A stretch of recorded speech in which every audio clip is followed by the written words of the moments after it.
friends, welcome back to Crazy Brave Homeschool. My name is Ashley if you're new here, and on this channel I talk nothing but homeschooling my current third grader and kindergartner. I talk a lot about how Charlotte Mason education plays a role in my philosophy of homeschool, in our curriculum choices, and our plans moving forward. In this video, I'm going to be catching you guys up on a subject that I have really been struggling with for, gosh, I don't know, even before this year started, in terms of just trying to figure out what curriculum I wanted to use for history. So if you guys are familiar with my channel, you may have watched a video I posted just a little while back about how I had decided to not move forward with Ambleside Online for history. It's just this subject has been on such a roller coaster.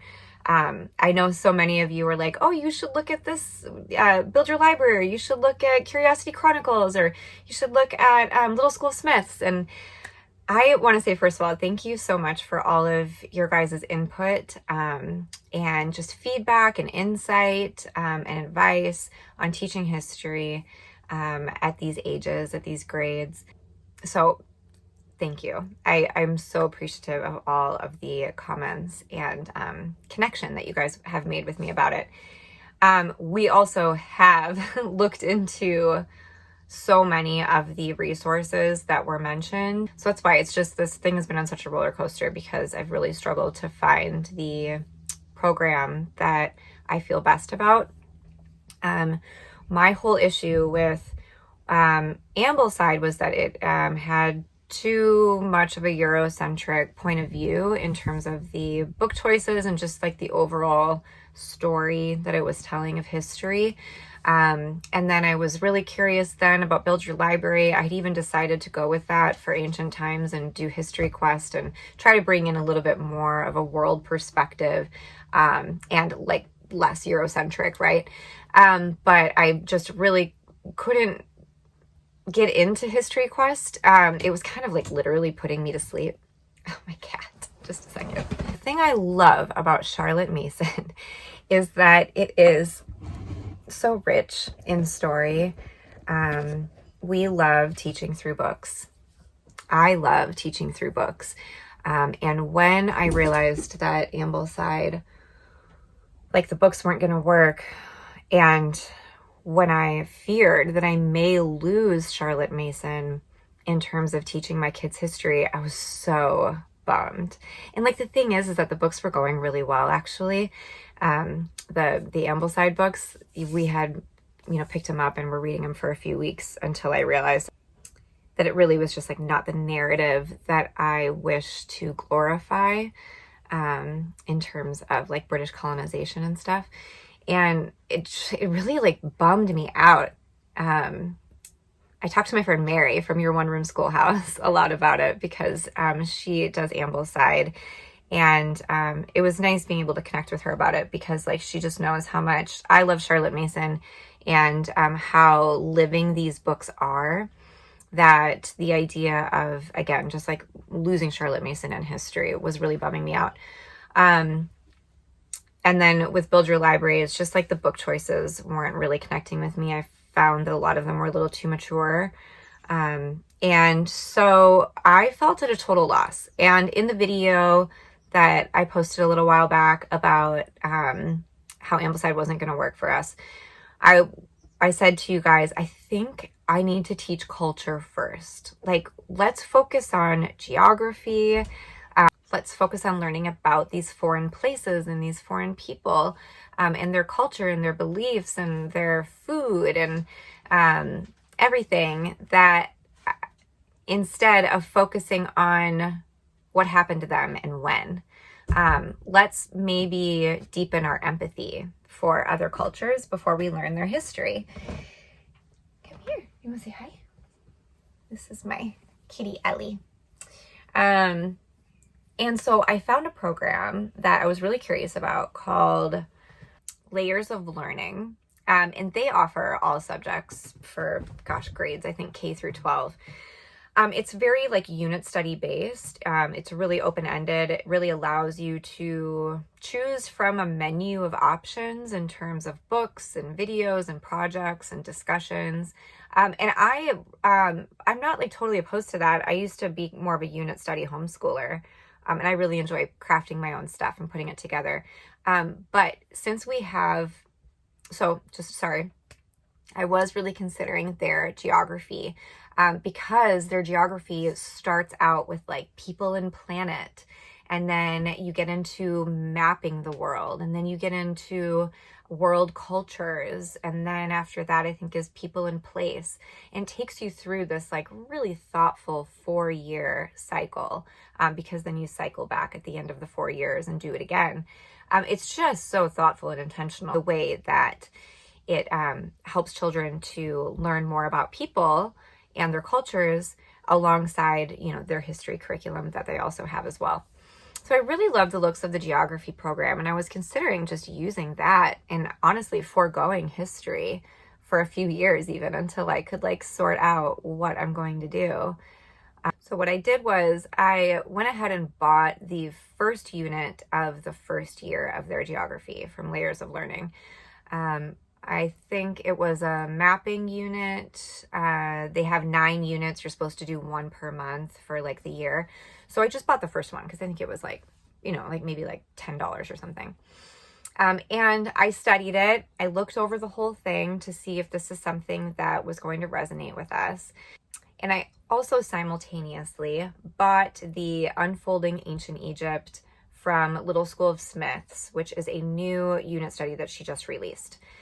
I have been having FOMO about Little School of Smiths ancient history because I didn't make plans to use it. I had decided on Build Your Library, and then we were going with Ambleside, and so I was bummed that I wasn't going to be able to try it out. So when this whole Ambleside thing fell apart, I was like, okay, now I know that I'm really struggling with history and the story that I want to teach. And I have this Layers of Learning that I could just start right away and we could just do like a ton of geography. Or I could get Little School of Smiths and do this Ancient Egypt unit that I have been eyeing because I told my kids that we were learning ancient history this year. I mean, I had been talking about it for months. So it felt good to me to try out that unit and do what I said I was going to do. And the kids will do some ancient history. And I thought, well, maybe when the ancient history unit is done, then I could start the Layers of Learning and do this year 1 people and planet.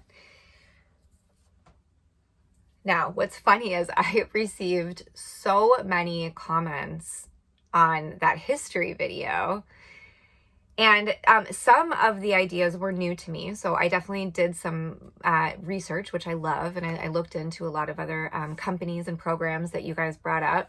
But then I received a message request in my Instagram from somebody who said, have you ever looked into Alveary?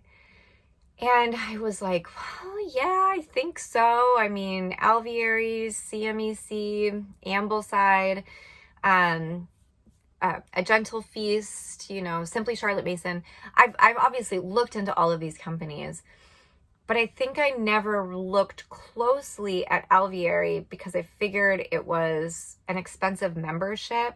And I know that our charter school doesn't pay for memberships with curriculum companies. I also assumed that it was religious, and I guess I assumed once this Ambleside thing was falling apart that other companies like Alveary, Gentle Feast, Simply Charlotte Mason, and CMEC were all going to have this similar kind of Eurocentric point of view in terms of teaching history. That was just my assumption. But I thought, well, I'll look at Alveary again just to see what the history looks like. And I felt like a unicorn flew through my living room as I started looking at this company because I was so pleased by the book choices throughout each year. There was more of a world history emphasis. Not right away. I think world history starts around 5th grade. There is also an emphasis on teaching Native American history for a full year for year 1, which I thought was very cool. It's Charlotte Mason's recommendation that you learn your own history first, for wherever you live. And so I think it's just even cooler that they went one step further and they're teaching solely Native American history for the first year.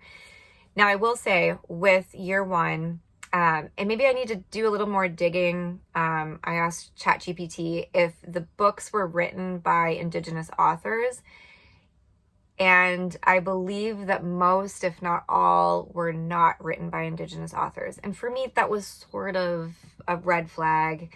But at the same time, I did some digging on the actual books that they were using, and some of them anyway just seem like very beautiful, thoughtful choices. And I think that it is very cool that a company is trying, they are doing their best to bring in Native American history fully for a whole year for a child's first introduction to U.S. history. And I really think that that's commendable.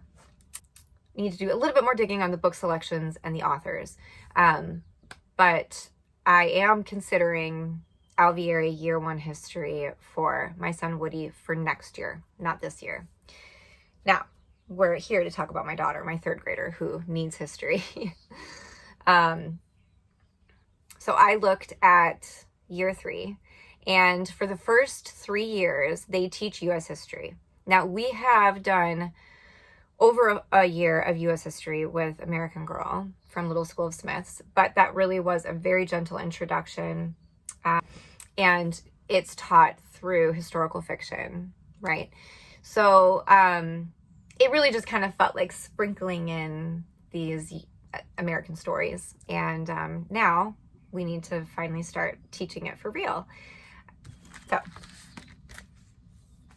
I have decided that I am going to move forward with year 3 history from Alveary.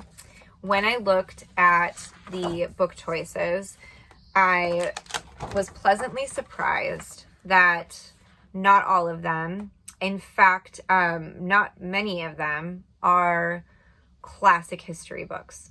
This has been my biggest issue with searching out history curriculum the Charlotte Mason way. I didn't feel comfortable teaching U.S. history from a classic history book.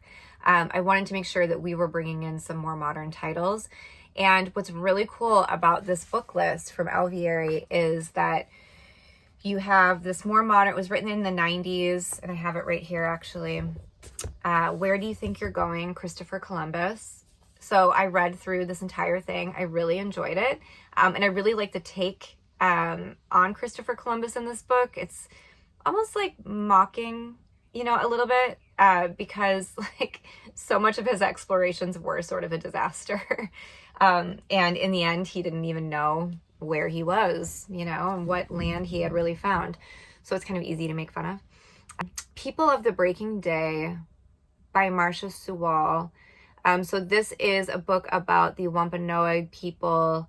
And I believe that this author is not Indigenous, but I started reading through from what I could find online. I don't have the book yet, but it seems like a really lovely story. That it says here, evokes the pride and natural poetry of these native people, and in paintings glowing with life and light, the distinguished author illustrator presents another view of an important time in American history, a time before the meeting of two very different cultures. So I think that this is great that they are continuing to bring in Native people's stories, hopefully from Native perspectives. Like I'm really hoping that some of the authors that I find throughout Alveary are Indigenous. But anyway, it's just great that they're continuing to bring in these narratives throughout the 3 years of learning U.S. history. Like it's not just year 1. They continue for years 1, 2, and 3.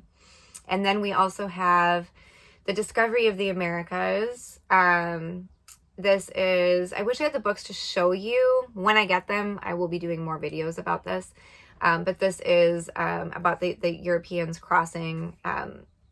So this is from like way in the beginning, the crossing of the Bering Land Bridge over thousands of years ago to the arrival of the Europeans, which of course is just theory. And then we have this book, The Lost Colony of Roanoke. I think I'm pronouncing that right. This is just like a crazy story of how these over 100 colonists just like disappeared out of nowhere in the city of Raleigh. And then we have the New Americans. So the Lost Colony of Roanoke and the New Americans are modern titles. Even the discovery of Americas, I believe, is not that old either. And then we have one more, which I got kind of cut off. What is this one?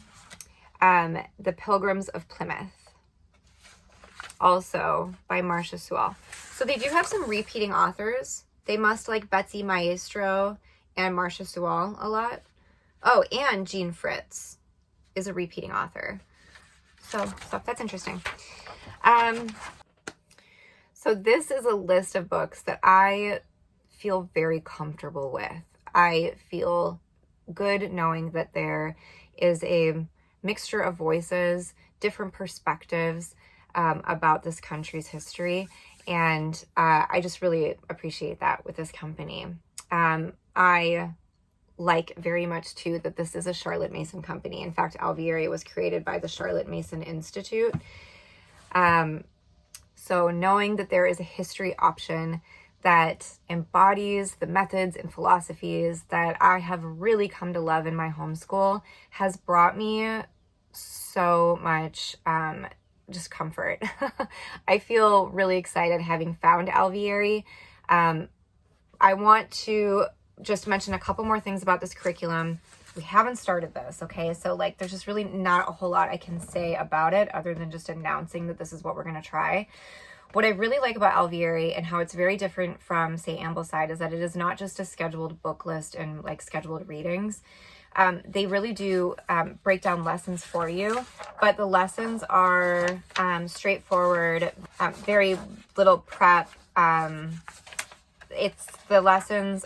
The lessons are very Charlotte Mason. Like there's nothing that feels too like busy workish about this. They are busy enough in that they hold my hand through the lesson to make sure that I am hitting the points that Charlotte Mason would have taught in her history class.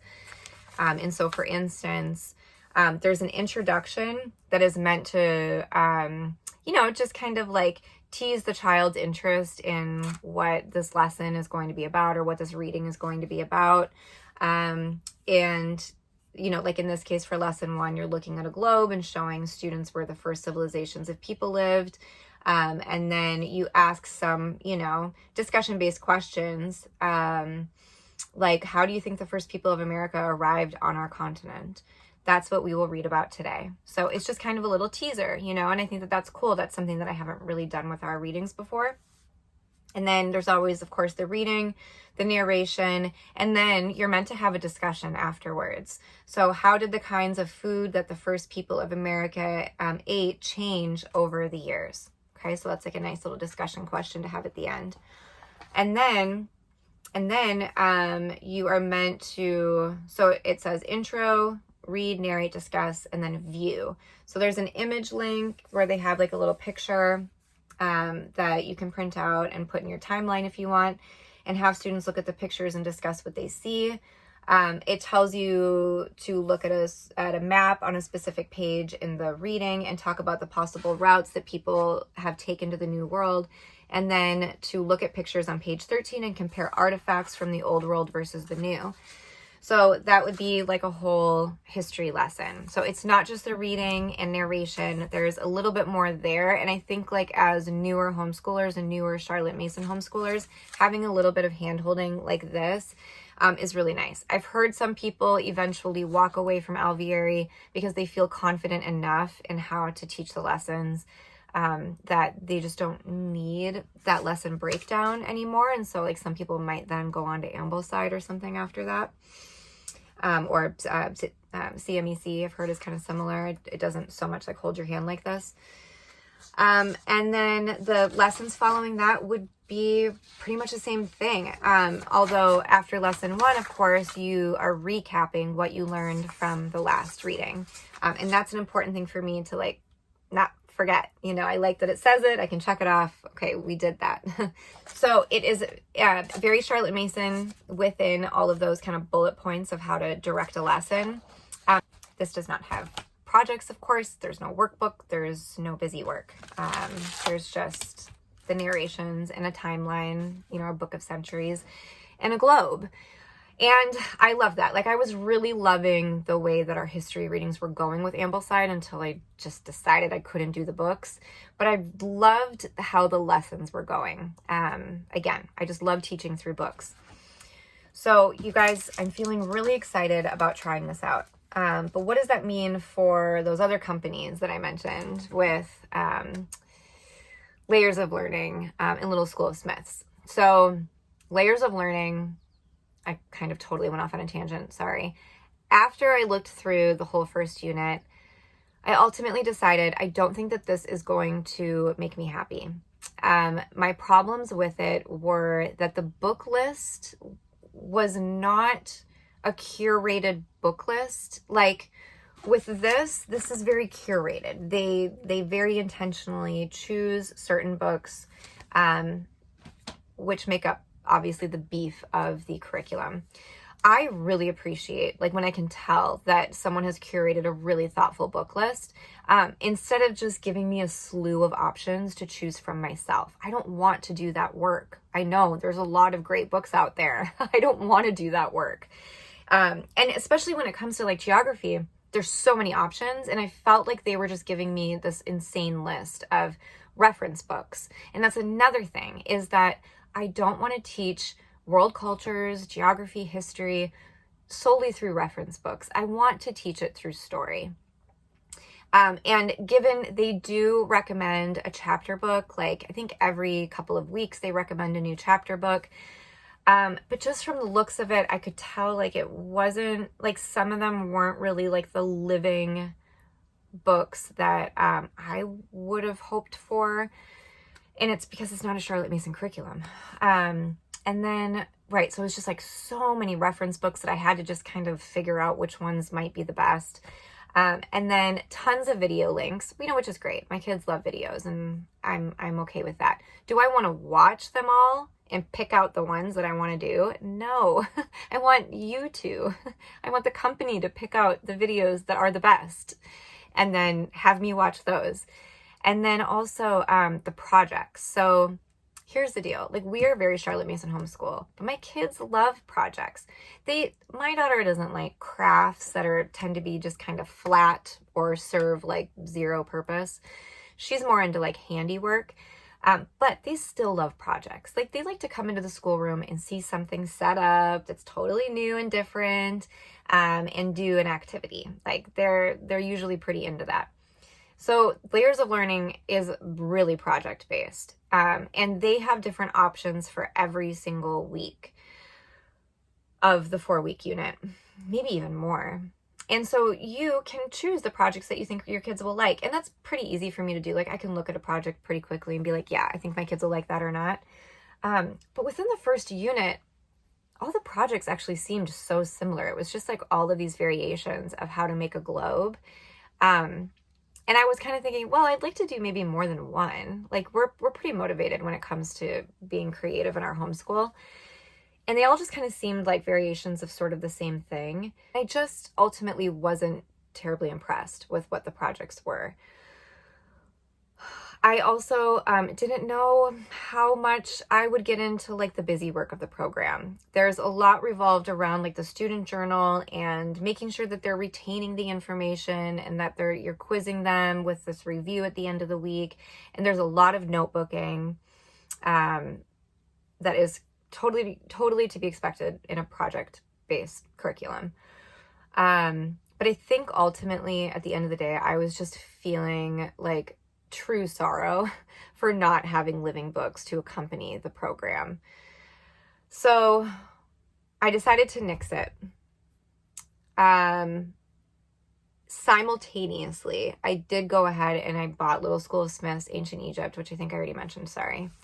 And I decided, listen, I told my kids we're doing ancient history, so we're going to do it for 6 weeks.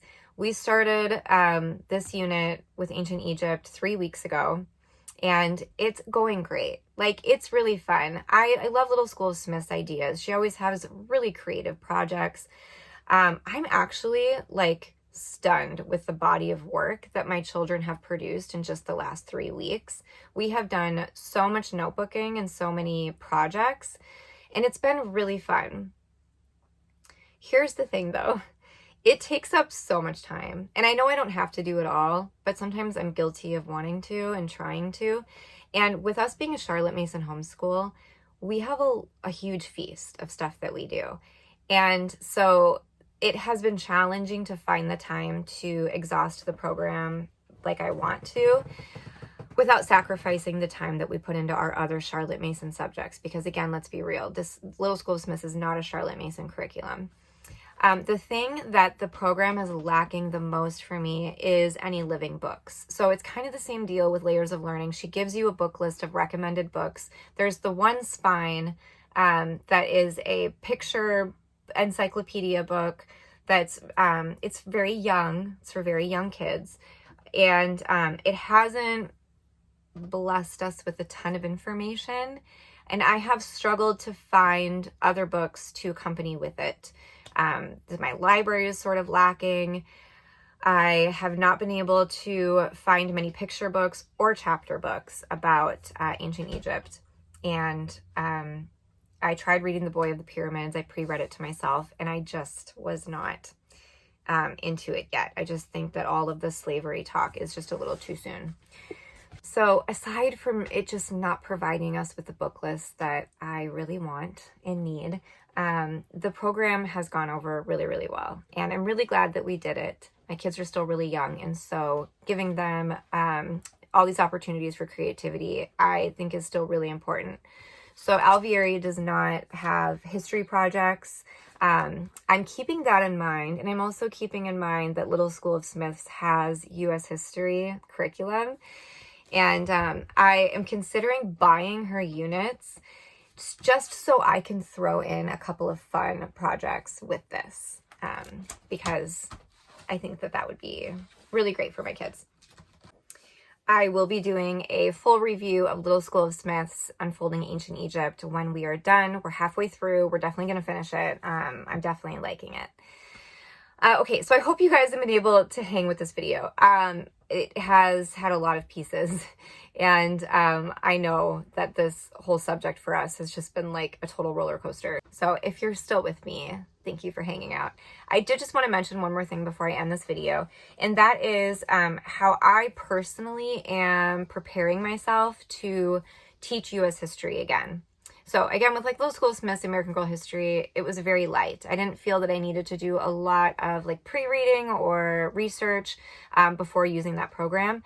But now that we're getting into Alveary, and like from the looks, I haven't talked about the other years, but from the looks of the other years moving forward, and with a lot of the other subjects, I'm very excited about this company, and am like deeply considering using a lot of subjects from Alveary for next year. So with that being said, I want to be very mindful and intentional about the history if like we are committing to this, and I really hope that we are. I really want to feel good going into U.S. history, because I know that I've mentioned that U.S. history might be something that I don't even come back to for several years, because I'm just nervous about not representing the Native people's voices the way that they deserve, and the way that, you know, just for fear that so many books don't represent them. And I also want to make sure that I'm reading books written by Indigenous authors. And so because Alveary is, sort of the door just closed, because I'm a little worried about some of the authors not being Indigenous authors, I did go ahead and purchase maybe like 4 or 5 other books that I may accompany with the program, and I will reveal those books once they come, because this video is getting a little long and I don't exactly remember offhand what I bought. But I will let you guys know what I'm supplementing with. when those come. I also wanted to do a little bit of my own research on U.S. history before I start teaching it again. So I went ahead and I actually just finished this today, an Indigenous Peoples History of the United States for young people. I chose this to read to myself so that I would more easily grasp it and so that I could read it a little bit more quickly, because I haven't mentioned, we're going to be starting this, I believe, the first week of November, which is kind of perfect timing, right, with Thanksgiving. So I went ahead and read this. I'm really glad that I did for a few reasons. First of all, Build Your Library recommends this book for grade 5. And that is shocking to me, like deeply unsettling. This book is very violent. I'm so glad that this book exists and that these authors were able to tell their side of the story. But this is not for children. This is for high school, you know? So, I mean, literally on the spine it says for teens. I got this at the library. It's not for 10-year-olds. And unfortunately, that really discredits Build Your Library for me in terms of their book recommendations. I just, honestly, and this is just me, but I just don't think I'm going to be looking to Build Your Library for book recommendations at all, because I don't think that they fall in line with the ages that they're recommended for. I just, again, deeply disturbing that this is recommended for 10-year-olds. But I'm glad I read it because I have never before read such a deep history book about the Native people's experience. Now, I will say, to me, this feels like very woke curriculum, and I'm not anti-woke, but I want to make sure that when I'm teaching history to my young kids, that yes, there's transparency and there's truth and there's discussion and that there's criticism, but I don't want them to feel guilty about who they are, shameful about being white. I don't want them to feel scared by the violence that they're reading about. There is definitely a tone in this book that is more appropriate for a teenager or college student, because the tone is spiteful and resentful and bitter, as it very much has every right to be, right? So anyway, I'm just glad that I read this to myself first before starting to read the Indigenous peoples history books that Alveary has chosen, because it just gives me just a bigger breadth of perspective, and I appreciate it for that. What I am doing, though, to kind of counter it, and because I have it, is I'm reading to myself This Country of Ours. Now, this is a U.S. history book that's recommended with Ambleside. I was planning on reading this with my kids, but then we moved away from Ambleside. So I have all the books. I after reading something that was so biased on one side, I really honestly want to balance it with the perspective of the colonizers. And so I just started this today. I'm going to try to plow through this for the month of October so that I can come into U.S. history with, I don't know, just a better understanding of how these two very different, very opposing cultures felt about this land and what happened to it. So that's just kind of how I'm like trying to educate myself and mentally and emotionally prepare for teaching U.S. history. Again, my kids are really young, and so I don't need to go into any depth about what happens in this book, but I think it's really good that when George Washington comes up in this book, I can have a deeper, more critical discussion about him based on their perspective, which was not positive of George Washington. You know what I mean? So that's how I'm preparing. I know that once again, my plan to just focus on culture and geography first has shifted. But you guys, I honestly just feel like Alveary, again, was like, I know it's not a unicorn. I know it's not a perfect curriculum. And I already know that because I'm already starting to supplement with some different books. But I really feel good about it. It feels like it is a perfect meeting ground for the kind of history that I want my children to learn, while keeping Charlotte Mason philosophy in our homeschool. So that's what I got for you. I'm really curious to hear what you have to say. I think it's kind of funny that no one has ever recommended Alveary to me. And maybe just not that many people on YouTube use it. There's really not a ton of YouTube videos about it. So I can't wait to hear what some of you guys think about it. But let me know your thoughts, and I will catch you guys with the next video real soon.